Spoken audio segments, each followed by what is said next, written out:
Assalamualaikum warahmatullahi wabarakatuh. Jumpa kembali bersama saya Abdi Firasat di Badami TV. Untuk edisi yang pertama, kita ditemani atau kedatangan narasumber untuk eh, kali ini bersama Ketua KPU Kabupaten Kuningan, yaitu Bapak Asep Budi Hartono. Selamat pagi, Pak Asep. Pagi, Pak Bi. Gimana kabarnya, Pak Asep? Alhamdulillah sehat-sehat walafiat. Kesibukan apa aja sekarang yang sedang dijalani? Ya, dalam waktu 4 hari ini berarti ya, dari mulai tanggal 16 sedang proses, maaf tanggal 15 ya, tanggal 15 tes CAT PPS, tanggal 16 pelantikan PPK, dan Ya. 17-18 hari ini tanggal 18 kelanjutan tes CAT untuk calon badan ad hoc PPS yang diselenggarakan di 4 sekolah atau 4 titik, di mana salah satunya adalah di SMKN 1 Kuningan, SMK Muhammadiyah, SMK Japara, dan juga SMA 1 Lebakwangi. Berapa pendaftar yang sekarang harus dilayani untuk tes ini Ya, saat ini? kalau kemarin ya, untuk yang sudah dilantik PPK, itu yang bikin akun di angka 1.398, yang memenuhi ataupun yang menyerahkan berkas itu 554, dan yang mengikuti tes wawancara itu di angka hampir 400.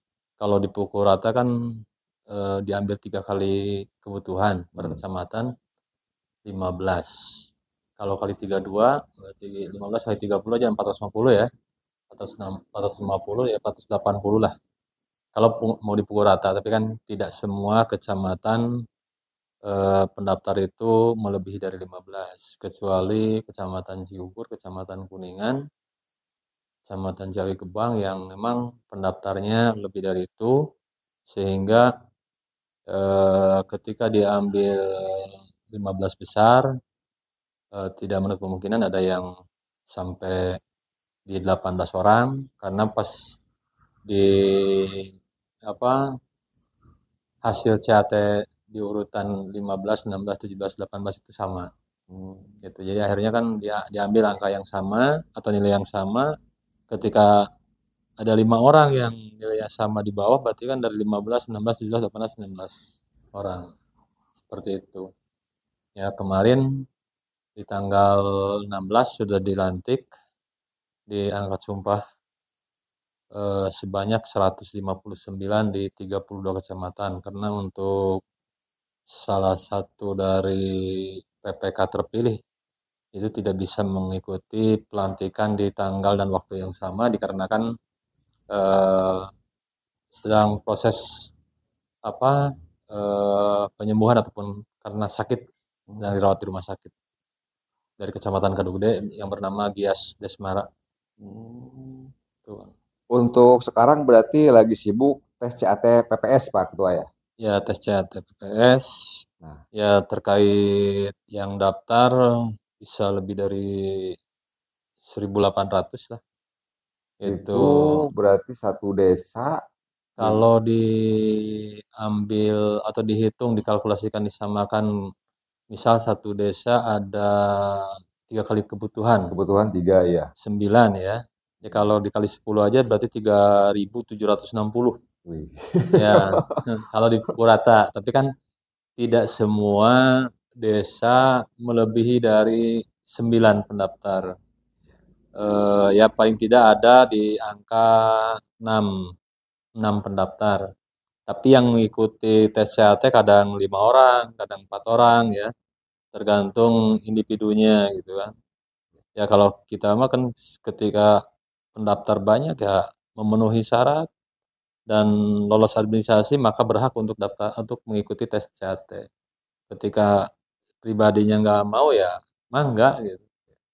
Berarti semua orang penduduk Indonesia boleh mendaftar menjadi PPS. Itu bentuk keterbukaan KPU untuk mensukseskan pilkada ini, Pak Ketua ya. Ya, Akhirnya di KPU sibuk dengan berkas-berkas dan online Pak ya.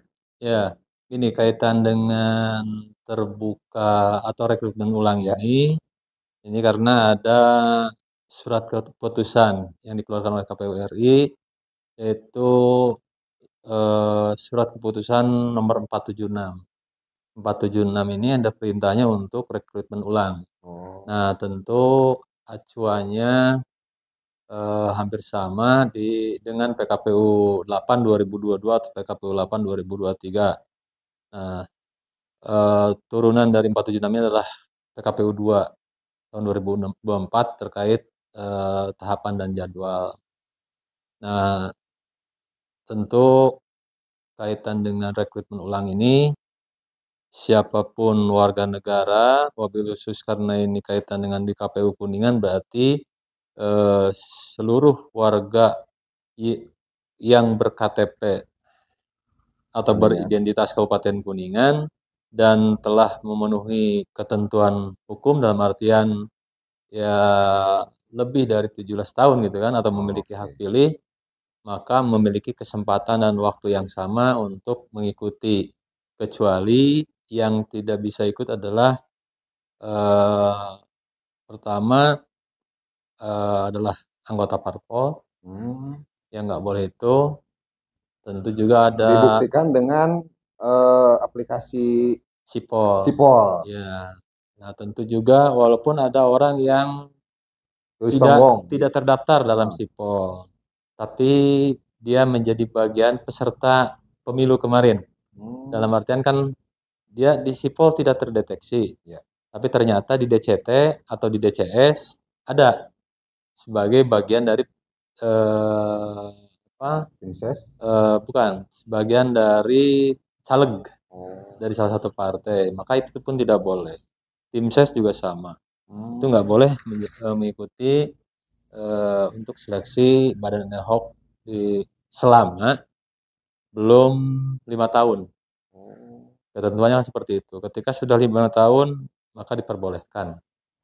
Kalau belum 5 tahun ya, misalnya yang peserta pemilu 2019 itu kan dilaksanakan di 17 April. Ketika pasca pemilu legislatif 2019 17 April dia langsung mengundurkan diri atau keluar, atau dia mengundurkan diri dari parpol karena proses pendaftaran untuk badan ad hoc itu kan dimulai tanggal 23 April. Nah, maka sudah bisa memenuhi unsur itu gitu kan, karena udah lebih dari 5 tahun. Gitu, seperti itu. Dan yang banyak menjadi pertanyaan nih Pak Ketua KPU terkait perekrutan PPS. Kan itu kita sudah mengadakan pemilu, PPS sudah ada. Dari para PPS yang lama ada pertanyaan, kenapa nggak dilanjut saja? Itu kan kalau perekrutan ulang katanya biaya lagi dan orang-orangnya mungkin baru lagi. Karena kalau yang dulu mah sudah paham tentang tahapan. Nah, itu bagaimana penjelasannya Pak Ketua? Pertama, kaitan dengan perekrutan ulang. Kenapa direkrut ulang? Tadi kan sudah disampaikan dasar hukumnya adalah keputusan 476. 476. Ya, kaitan kalau andai kata dilanjutkan, karena proses pemilihan ini ataupun pesta demokrasi 2024 yang dikatakan pemilu serentak, itu tidak ada irisan. Karena proses pemilu legislatif sudah selesai. Dan titi mangsa ataupun masa bakti, misal PPK aja itu dilantik tanggal 4 Januari. Dan beres 4 April. Kalau andai kata ada pemilihan kedua gitu, dalam artian misal waktu kemarin di pilpresnya itu belum memenuhi 50% plus gitu kan, maka ada pemilu tahapan kedua yang sudah diagendakan di tanggal Kalau ada 26 tahapan Juni. kedua, Nah, kalau andai kata ada tahapan kedua, dilanjut. maka evaluasi. Oh, evaluasi. Nah, dengan keputusan 475 itu ada Ya. mekanismenya. Jadi selain PKPU 2 2024 terkait tahapan dan jadwal, nah juga ada turunan dari PKPU 2 itu yaitu 475 jika evaluasi. Ketika turun 476 maka rekrutmen ulang, maka dibuka gitu. Berarti 476 itu sebagai dasar kenapa tidak dilanjutkan untuk PPS lama atau PPK lama. Karena Jadi, tidak ada irisan. iya, kenapa seperti itu? Karena tidak ada irisan. Ini sudah menjadi berseliweran di media yang lain juga terkait kekecewaan perekrutan PPK ini. Ini bisa menjadi media untuk klarifikasi Pak Ketua KPU apa sebenarnya yang terjadi nih sampai ada fenomena seperti ini. Ya sebetulnya di kami nggak ada permasalahan, jadi nggak ada yang perlu diklarifikasi karena kami dalam proses rekrutmen badan ad hoc itu sudah sesuai aturan. Pertama kaitan tadi dengan 476. Di sana di dalam 476 itu ada ketentuan harus mengikuti tes CAT setelah pemberkasan dinyatakan memenuhi syarat. Diambil 3 kali kebutuhan. Setelah itu dilakukan wawancara. Nah, kalau andai kata ada di kami kesalahan atau prosedur dalam artian orang tidak daftar di Syakba gitu kan, ujuk-ujuk lulus CAT kan, itu bagian yang mungkin yang perlu kami klarifikasi gitu kan. Siap. Kami melaksanakan udah sesuai tahapan, sesuai aturan gitu. Proses CAT dilaksanakan, proses wawancara dilaksanakan, kaitan ada yang terpilih dan tidak terpilih, ya itu karena apa? Karena itu pilihan, ya kan?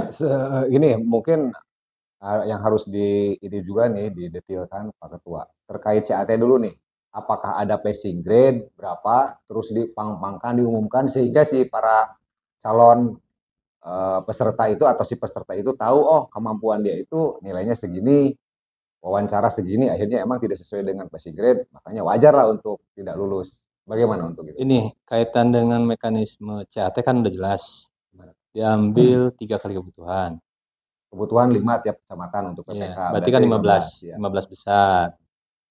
Nah, posisi CAT ini adalah pintu untuk mengikuti tes wawancara. Bukan berarti ketika tes CAT-nya tinggi, nilainya bagus terus lantas harus lulus, karena bukan kali ini aja gitu. Ketika calon PPK yang nilainya tinggi, misal di 2022 perekrutan di bulan Desember gitu ya, dan saya masih ingat tes wawancaranya itu di tanggal 11-12 Desember 2022, ada beberapa PPK yang nilainya tinggi gitu kan, tapi tidak lolos, tidak masalah, tidak rame gitu. Nah, kan ada juga wacana kenapa 12 ketua PPK tidak lolos. Nah, dalam kolektif kolegial atau komposisi di PPK itu ada 5 orang, tidak hanya ketua. Tentu dan tidak hanya ketua yang tidak lolos. Divisi Datin, yang notabene divisi yang dulu saya pimpin gitu ya, tetap ada yang tidak lulus. Divisi SDM juga sama, ada yang tidak lulus. Divisi teknis juga sama, ada yang tidak lulus. Divisi logistik Hukwas sama, itu juga ada yang tidak lulus. Jadi kaitan dengan tidak lulus ya emang apa, di masing-masing divisi juga ada, tidak hanya ketua yang tidak lulus itu. Seperti itu. Jadi KPU memperlakukan sama kepada semua, enggak itu ketua, mantan ketua PPK atau koordinator apa. Ya proses itu kan sudah dilalui gitu kan. Dan hasilnya emang faktanya tidak hanya ketua yang tidak lulus. Nah, untuk ini sendiri Pak Ketua, untuk eh, fenomena yang kemarin kekecewaan mantan ketua PPK tidak lolos di perekrutan PPK, statement dari ketua KPU sendiri nih, Pak Ketua KPU, kalau ada isu uang licin atau ada isu bocor data, itu bagaimana itunya, apa namanya, apakah berani untuk menyampaikan statement kalau ada bukti money politik atau sogok menyogok, pungli, laporkan ke KPU, KPU siap proses untuk masalah itu, bagaimana Pak? Ya, pertama tadi sebetulnya kan udah dijawab ya, kenapa ketua-ketua PPK tidak lolos.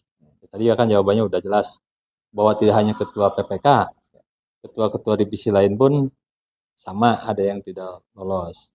Nah, kaitan ada yang memprediksi kan atau menganalisis bahwa ada apa tadi bahasanya pungli gitu kan, sogok menyogok, suap lah. atau suap.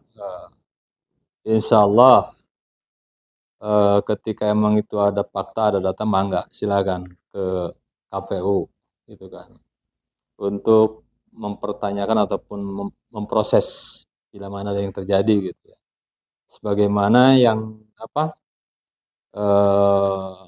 kebetulan memang saya bagian dari rekrutan 2022, ya kami emang secara tegas kami tidak akan melakukan hal-hal di luar ketentuan.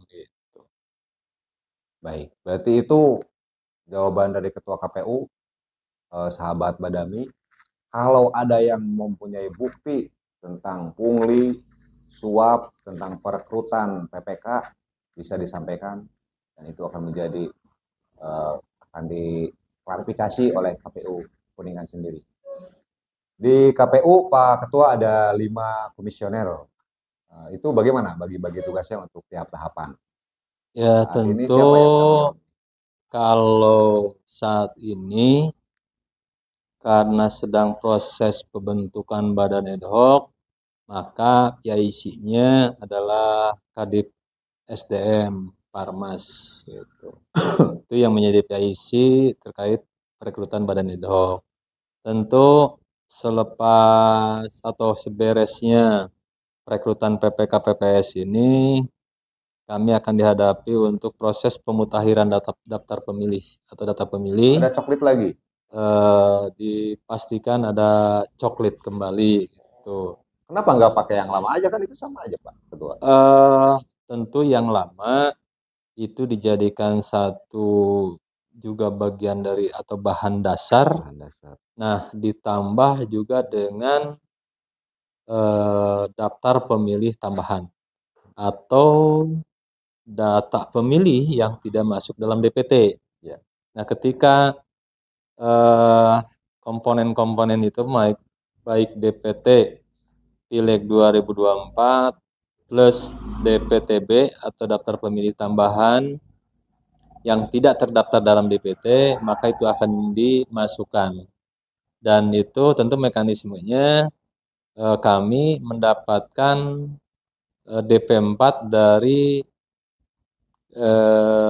Disduk Capil yang distorkan ke Dirjen Dukcapil.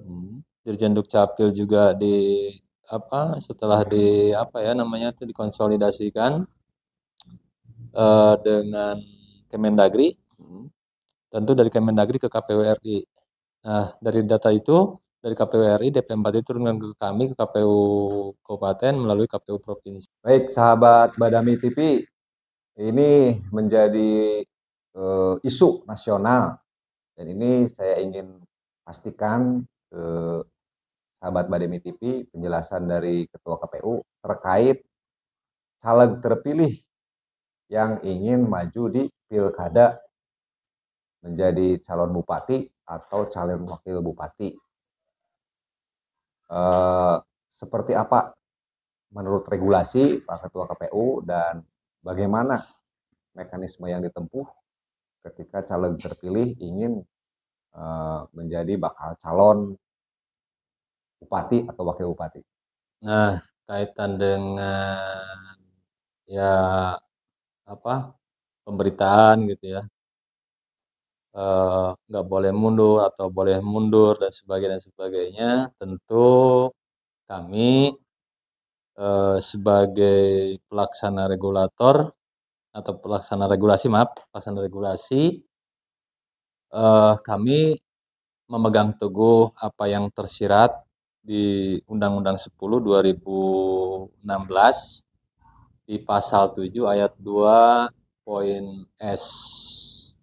Karena tadi kan pertanyaannya bagaimana sosok seorang dewan yang terpilih gitu kan di pemilu legislatif 2024 ini, apakah mundur atau tidak mundur gitu ya.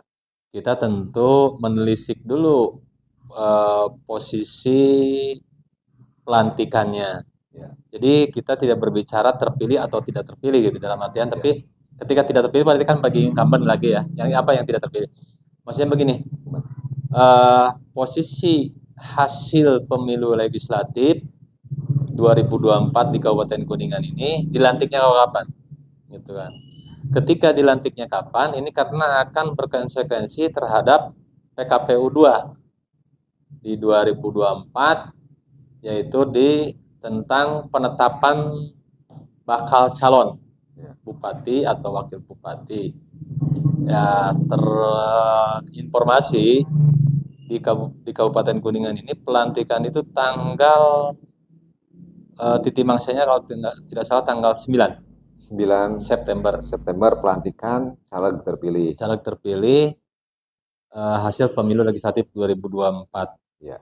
Nah, sedangkan tadi yang saya sampaikan di awal bahwa penetapan itu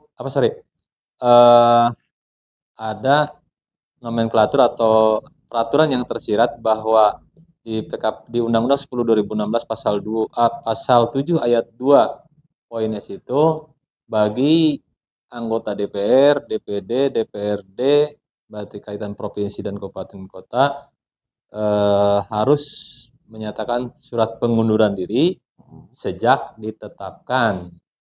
Nah, kalau melihat di PKPU 2 2024 itu terkait tahapan dan jadwal, proses penetapan calon bupati itu tanggal 22 September.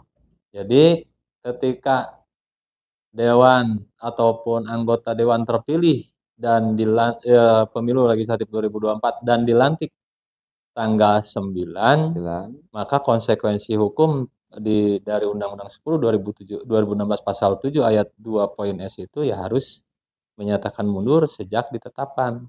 Jadi misal dilantik tanggal 8 September, maka tanggal 22 September harus mundur. Itu yang tersirat di Undang-Undang 10 2016 pasal 7 ayat 2 poin S. Baik, Pak Ketua KPU Kabupaten Kuningan, di sela-sela kesibukan ini mungkin ini dari sisi manusiawi nih Pak Ketua KPU Kabupaten Kuningan, apa kegiatan yang dilakukan, masih ke Balong atau apa kegiatan refreshingnya di sela-sela kesibukan nih? Karena kalau terus mengejar kerjaan kayaknya nggak habis-habisnya ya Pak Ketua ya? Ya, kaitan kebetulan tahapan ini sedang proses membutuhkan konsentrasi penuh, maka pola-pola represinya ya dilakukan di subuh. Represinya dilakukan pasca subuh gitu kan. Olahraga subuh gitu. Sampai sebelum berangkat bekerja ya membiasakan diri, dan emang terbiasa dari dulu ya mengolah sawah, mengolah kebun, kolam dan sebagainya. Karena emang itu udah kultur bagi secara pribadi gitu ya. Karena emang gini, ini juga mungkin nilai filosofis ya. Sisi-sisi lain dalam artian kehidupan yang lain, ketika emang eh, posisi saat dulu menjadi dosen tetap dosen dilakukan, ke sawah ke kebun pun dilakukan. Sekarang di penyelenggara ketika emang ada ruang kosong maka tetap kita akan lakukan. Gitu. Filosofisnya kenapa? Secara pribadi saya melihat bahwa manusia ini berasal dari tanah, gitu kan? Ya berasal dari tanah dan suatu saat nanti pasti akan kembali ke tanah. Nah, sederhananya, kalau saya pribadi tidak mampu mengolah tanah, tidak mampu mengurus tanah, tidak mampu menjaga tanah, saya dikhawatirkan ketika kelak nanti akan dimasukkan ke tanah, tanah menolak. Ente siapa kan gitu. Iya, ente siapa? Emang ente ngurus gua kan enggak gitu. Kalau bahasa gaulnya lah. Makanya sebelum saya nanti ditolak oleh tanah, ya harus sekarang menyayangi tanah gitu dengan Berarti mengolah. ya sahabat Badami, ini yang mungkin banyak yang juga belum tahu nih tentang sosok Ketua KPU Kabupaten Kuningan. Beliau ini juga mantan pengurus BUMDes Masagi, Desa Bayuning, Kecamatan Kedugede, Kabupaten Kuningan. Waktu itu di periode tahun berapa, Pak Ketua? Berarti penggagas atau pendiri BUMDes, saya masih ingat dilantik atau di SK oleh apa Kepala Desa Bayuning itu tanggal 14 November 2016. Itu dilantiknya dan masa baktinya saat itu 5 tahun. Cuman karena kebetulan, bukan kebetulan ya, karena emang saya berikhtiar untuk menjadi bagian dari penyelenggara. Nah, karena melihat di PKPU 8 2018 ada ketentuan bahwa sebagai penyelenggara tidak boleh aktif di apa ya, organisasi baik berbadan hukum ataupun tidak berbadan hukum. Maka saya tertibkan diri saya sendiri untuk tidak terlibat dalam BUMDes atau dalam artian mengundurkan diri sejak terpilih menjadi bagian dari penyelenggara gitu. Ya saya tinggalkan di Desember juga 2018 menjadi pengelola atau pengurus BUMDes Masagi Desa Bayuning. Jadi alhamdulillah setidaknya berarti 2 tahun lah mengelola BUMDes. Mudah-mudahan BUMDes Masagi sesuai dengan bahasanya gitu kan. Masagi gitu. Jadi Masagi itu sagalana aya, sagalana bisa gitu. Mudah-mudahan ke depannya gitu. Ya walaupun ada riak-riak nah itu namanya juga manusia, namanya juga organisasi, namanya juga lembaga, tapi itu juga bagian dari untuk apa? Pendewasaan. Untuk KPU sendiri, Pak Ketua, demi suksesnya pilkada nih, apa yang ingin disampaikan kepada masyarakat yang menyimak acara Badami TV ini, partisipasi masyarakat seperti apa yang diinginkan oleh KPU agar terciptanya kesuksesan di pilkada 2024 ini. Pertama tentu kami KPU Kabupaten Kuningan menghimbau kepada seluruh masyarakat Kabupaten Kuningan dalam proses pemutakhiran daftar pemilih dulu. Ya. Kami mengharapkan semua masyarakat yang sudah memenuhi ketentuan berdasar hukum gitu ya, sudah menjadi apa memiliki hak untuk memilih atau dipilih gitu kan, tentu harus proaktif itu. Karena apa? Dalam proses pemutakhiran ini yang cukup pelik gitu ya, cukup menguras tenaga dan pikiran. Kalau tidak ada support atau proaktif dari masyarakat atau dari lembaga-lembaga yang me, membutuhkan suksesi pilkada ini, ya mungkin kami juga tidak akan maksimal mendapatkan data yang valid atau yang mutakhir gitu kan. Karena emang data ini merupakan bagian ruhnya pemilu gitu. Ketika datanya mutakhir atau ketika datanya valid, maka akan berdampak pada logistik. Berdampak juga pada pelaksanaan pungut hitung gitu kan. Nah, juga ketika proses pemutakhiran pemutahiran data ini benar-benar apa semua lapisan masyarakat proaktif, niscaya tidak akan muncul DPTB atau daftar pemilih tambahan atau daftar pemilih DPK khusus, daftar pemilih khusus. Maksud daftar pemilih khusus ini kan daftar pemilih yang tidak terdaftar dalam DPT. Ya, tidak gitu. terjaring lah dari semua tahapan. Alhamdulillah, kalau kita contoh aja kemarin kaitan dengan pemilu legislatif hampir dikategorikan 99% data masyarakat Kuningan ya ada dalam DPT gitu. Kenapa kok hanya 99? Di dalam proses coklit mungkin juga ada keterbatasan ya. Tapi kaitan dengan daftar pemilih khusus ini tidak serta-merta karena tidak tercoklit. Ya. Bisa saja karena misal di Kabupaten Kuningan atau warga yang kebetulan setelah penetapan DPT 20 Juni itu ada warga lain dari luar Kuningan yang pindah ke Kuningan. Pas kebetulan di wilayah lainnya belum tercoklit. Bikinlah identitas Kuningan. Maka mau nggak mau menjadi daftar pemilih khusus. Karena tidak terdaftar dalam DPT. Seperti itu. Nah makanya ketika warga masyarakat Kuningan dalam proses pemutahiran yang insya Allah nanti kami akan dapatkan di 31 Mei ini, kaitan DP4 gitu kan.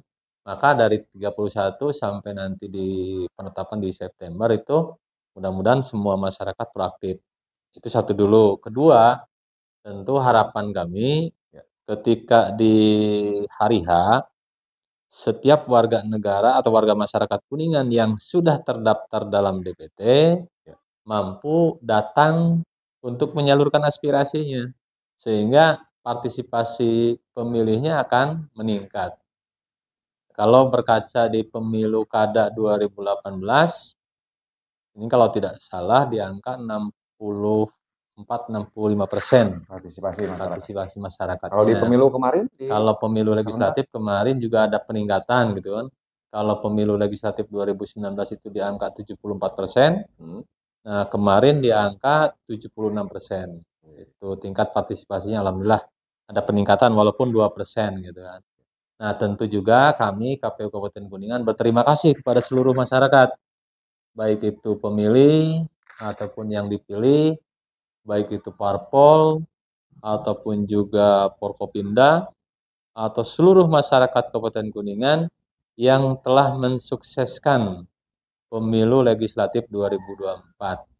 Indikator kesuksesan dari pemilu legislatif kemarin, ya alhamdulillah. Pertama tadi kaitan dengan persentase kehadiran juga bertambah 2%, dan juga alhamdulillah untuk di Kabupaten Kuningan tidak ada lokus sengketa PHPU di MK. Itu bagian dari keberhasilan pemilu. Dan yang sangat berhasilnya adalah kondusivitas dalam proses pelaksanaan pemilu legislatif kemarin. Alhamdulillah kondusif, aman. Baik, kalau untuk target ini sendiri Pak Ketua, untuk target pilkada nih, apa yang ditargetkan? Zero DPK atau partisipasi naik atau seperti apa nih yang dicanangkan oleh KPU? Karena ini satu sama lain saling melengkapi ya, dan juga punya value, punya nilai. Tentu kami, ya saya pribadi mantan Kadip Datin berharap apa yang kami lakukan, apa yang saya lakukan kemarin gitu kan, memimpin Datin, tentu dengan proses yang masif untuk proses pemutakhiran. Semua langkah kami lakukan gitu kan untuk proses pemutakhiran yang benar-benar valid gitu. Mudah-mudahan teman-teman atau masyarakat di bawah antusias mengambil bagian gitu kan. Ya bagian di PPDP, bagian di PPS, bagian di PPK, atau juga nanti di tanggal 27 November mengambil bagian di TPS ataupun KPPS gitu. Nah, ketika setiap warga masyarakat Kuningan antusiasme menjadi bagian dari penyelenggara atau bagian dari yang melakukan pemilihan, maka akan berkonsekuensi terhadap partisipasi yang meningkat juga. Jadi itu dua harapan, tentu yang tidak kalah penting lagi sama halnya dengan di pemilu legislatif. Harapan kami dalam proses pelaksanaan pemilu kada yang dilaksanakan tanggal 27 November berharap tentram, aman gitu ataupun kondusif. Untuk closing statement sendiri, apa yang ingin disampaikan oleh Pak Ketua KPU Kabupaten Kuningan terkait tahapan, terkait isu terkini, biar lebih paham masyarakat. Silakan Pak Ketua. Ya tentu dalam penyelenggaraan Ya. pemilu kada serentak 2024, insya Allah tanggal 27 November 2024, tentu dibagi dua klasifikasi. Pertama, proses persiapan. Persiapan di sini kaitan dengan pembentukan perancangan undang-undang gitu ya, ataupun walaupun memang undang-undang itu sudah dibuat oleh pimpinan kami. Nah, tentu kami melihat di proses pembentukan. Jadi persiapannya adalah pembentukan badan ad hoc gitu kan, terus pemberitahuan dan pendaftaran calon perseorangan, terus pemantau pemilu, dan juga pemutakhiran dan penyusunan daftar pemilih. Tentu di tahap keduanya adalah penyelenggaraan. Nah dari mulai pemenuhan syarat dukungan calon perseorangan, pengumuman daftar pasangan calon, pendaftaran pasangan calon, penelitian persyaratan calon, penetapan pasangan calon, pelaksanaan kampanye, pelaksanaan pemungutan suara, dan tentu endingnya adalah di pelaksanaan pungut hitung tanggal 27 November. Dan dalam proses pemilu kada ini, sebagaimana tadi saya sampaikan, bahwa kami KPU Kabupaten Kuningan memohon kepada seluruh masyarakat untuk proaktif dalam setiap tahapan, wabil khusus untuk proses pemutahiran daftar pemilih, untuk validasi atau memutakhirkan daftar pemilih, dan yang lebih penting lagi adalah dimohon kehadirannya di tanggal 27 November 2024 untuk datang ke TPS untuk menyalurkan hak pilihnya. Karena tanpa proaktif dari masyarakat maka hasil pemilu ini tidak akan ada apa-apanya. Ketika masyarakat proaktif, insya Allah data bersih, pemilu sukses. Terima kasih Pak Ketua KPU atas kehadirannya. Sukses selalu untuk penyelenggaraan pemilu di Kabupaten Kuningan khususnya. Amin, amin. Dan sampaikan salam kepada semua stakeholder supaya ikut bisa menyukseskan pemilu. Saya Abdi Firasat, segera undur diri. Terima kasih dan salam sukses pemilu. Terima kasih Pak Ketua. Terima kasih Pak Abdi Firasat.